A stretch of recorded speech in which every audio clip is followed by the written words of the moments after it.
All right, we're diving right in. The philosophy and vision and intention of her sovereign way. So, this space started in my own witnessing of women in the world. I started recognizing how women, being naturally nourishing and caregivers, and we have deep levels of empathy. So, we do have this tendency to want to care for people that we love. I think that's a biological, natural response for us. And I do feel my own personal theory is that the society that we live in has learned to weaponize that against us, making it a requirement, meaning giving us the message that we are only valuable if the people that we love are doing well.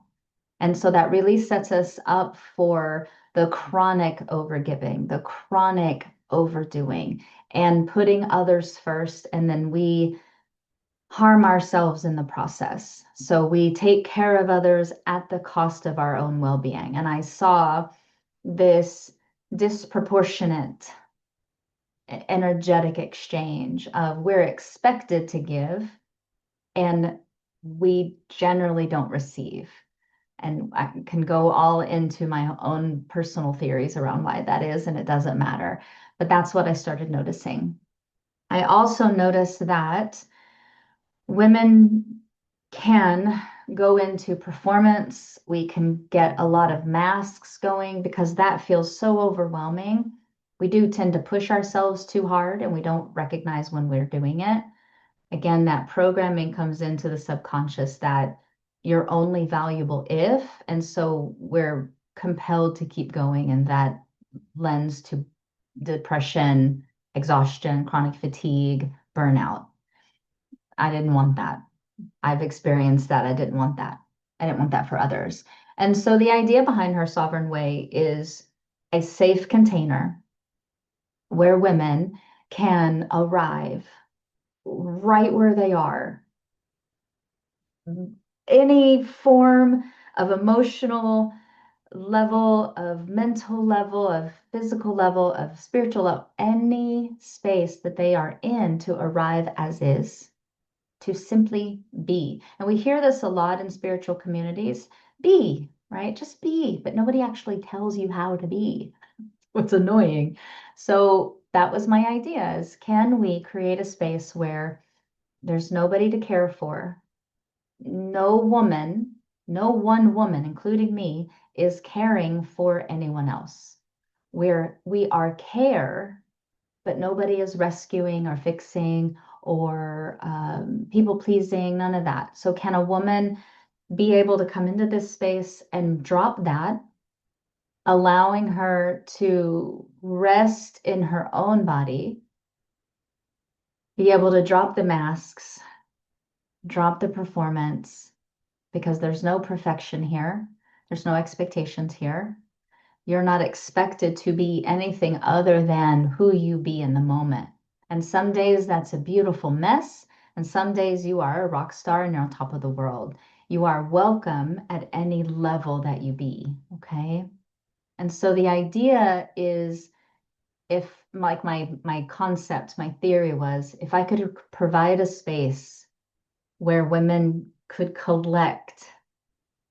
together in a collective and drop all of that energy,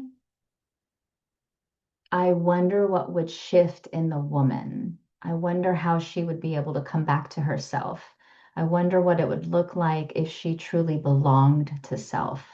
That was the question, that was the theory. And I'm very happy to report my theory is correct. I feel like when a woman is seen and held and heard in her perfect and right expression, nothing wrong with her, there's no fixing her, there's nothing needs to be rescued. When she's simply heard, seen, and held, she heals, she shifts, she reclaims something about herself.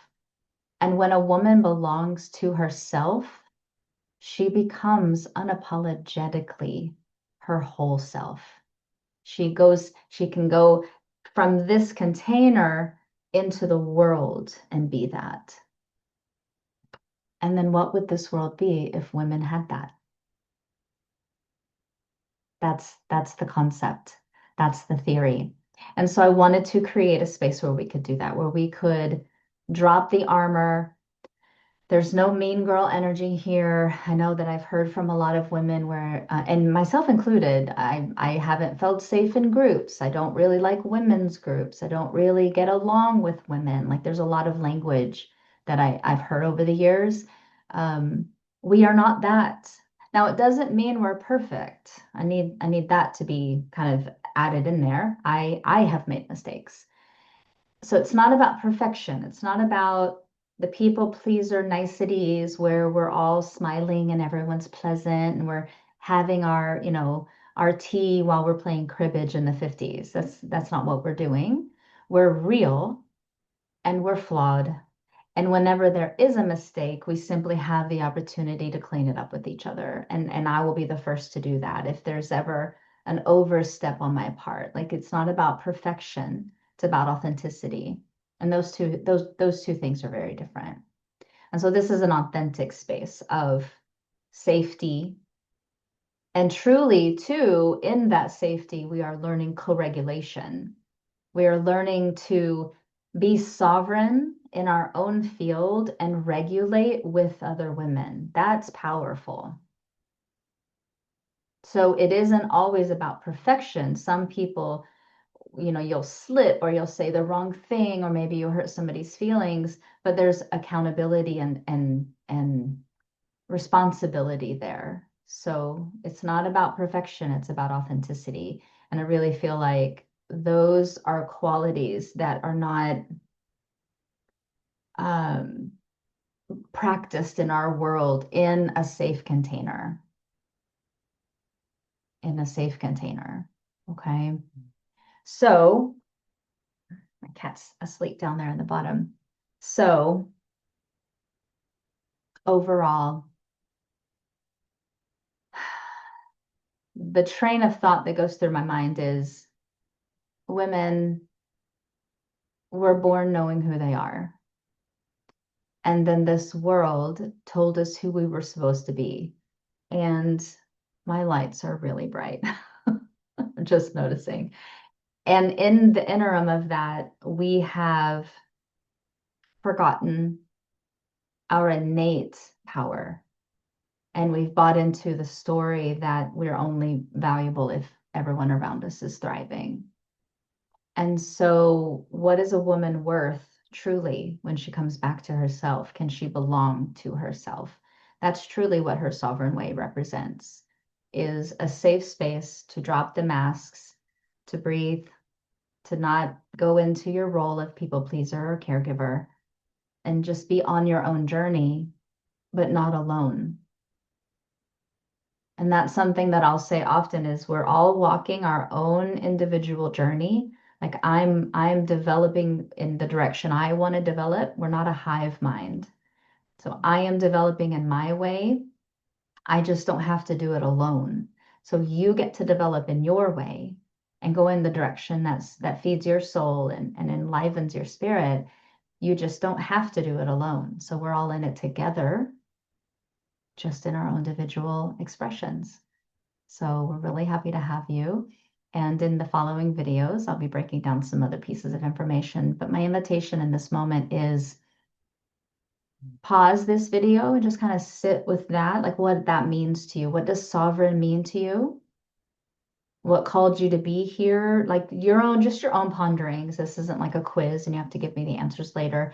It's just an invitation to kind of like sit with that a little bit and what does all I said mean to you? How does it land in your body? What did you notice in your body? Like, how did it shift? Where did it excite you? Where did it make you nervous? Where was a little bit of like oof, yikes, that feels big and that feels scary? Like, all of it is perfect and all of it is just information. So take your time with it. And then when you're ready, I'll see you in the next video. And I'll adjust my lights for the next video too. Okay, bye.